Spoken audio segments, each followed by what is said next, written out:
Are we just talking about the air squat? Huh? We're just talking about the air squat? Yeah. Did you say like, what's up? Are we on? Yeah. Cool. You can edit some of this into that. SUH dudes, Kurt here. We're talking about squats today. Everybody's got a lot of thoughts about squats, why they do squats, you know, what reason are we squatting. So you have to know your why when it comes to squatting. So today I'm just gonna cover the basics of the air squat. In my opinion, if your why is general physical preparedness or GPP, you should probably squat, back squat, front squat, and air squat should all look really similar. The biggest thing that we're looking for out of the air squat is obviously great technique, but we're searching for posterior chain engagement. Some people do what they're comfortable with when it comes to squatting. You might see Joe Schmo in class squatting like this because he's really flexible and he's just kind of taking advantage of his level of flexibility. Or you might have some other guy in class, he's really wide and he's squatting like this. But we all want to get on the same page as to why we're training. So let's get on the same page with the air squat. Key points of performance of the air squat start with our heels somewhere between hip and shoulder width. Now, I'm a toes forward guy. I like my toes to be forward. Some people may not be able to do that and keep their knees over their toes. You may need to turn out just a little bit to accommodate for the hip. So I'm gonna start by breaking at the hip, and I'm gonna reach down and back. Notice my knees bend. About the same time I start to push my butt back. As I do that, I'm gonna keep pushing my butt back, until I find myself in a below parallel position with my knees stacked right over my feet and my chest as high as possible. This is a good air squat. So what we see is a tendency to lose things like that when we start the Metcon. Just Cindy, for instance, 5 pull-ups, 10 push-ups, 15 air squats, AMRAP for 20 minutes. You may see an athlete in class 8 minutes into the workout. This is where we start to mess up and that virtuosity piece starts to fade. Should your technique fade a little bit? Probably. You're going hard. Things are gonna break down. What we want is that you know that you can consistently perform a great air squat before moving on to even front squats or back squats, or just doing Cindy really fast with really shitty squats. So, biggest issues we see, not being able to get past parallel and dropping in the chest. I talked about this guy a second ago. I also talked about this guy. So he's the flexible guy. Again, he's kind of just taking advantage of that flexibility.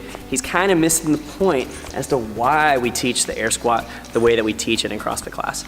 Posterior chain engagement. This is largely quads. There's nothing wrong with squatting all the way down like this, but I'm really hitting the quads.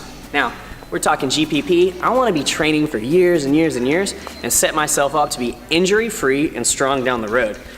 So with me training that posterior chain, meaning my hamstrings, glutes, and back and all that stuff, everything from here all the way through the back of me, that is gonna keep my knees really safe for a really long time. So that's why we teach the air squat the way that we teach it.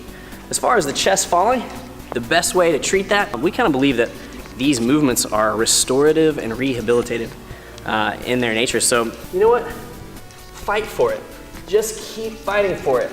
You do that over time, it's gonna get a lot better, promise. Something I wanna say about like the air squat is, it seems like such a chill movement that it's easy to walk into class or the gym and think like, I know how to squat. It really wasn't until about year 7 or 8 of CrossFit for me is that I took another L1 and I really kind of understood it, opened in my mind like why we teach the air squat the way that we teach it, how to do it. And so I've been doing this a long time.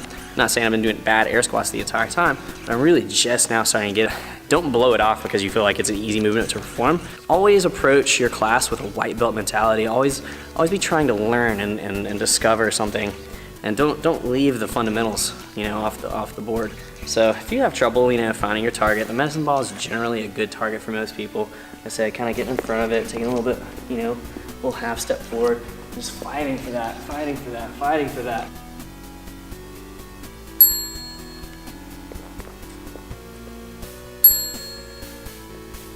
And just by practicing that, you really start to understand the movement yourself so that you can coach it better. And your athletes will appreciate it because they'll be like, oh, you know, I never thought the air squat could be this complicated, and it can. You just like find an obstacle, maybe something like a pull-up rig, and just say, I'm not gonna hit my face on this. I'm gonna fight that up. I'm gonna keep fighting. See that knee comes in, give him a target, have him push that. Have them push out, meet your hand or something like that. Give people targets and feedback and apply it to your own training as well. Okay, and on this style of squat, you know what, I surf the Instagrams from time to time and I'll see a girl doing squats, hopefully not on the Smith machine, but she's like, working on my peaches. Guess what? That's a quad heavy squat. Do it this way, the same way that we teach the air squat. Try to get posterior chain engagement. It'll do you better long term. Hashtag peaches.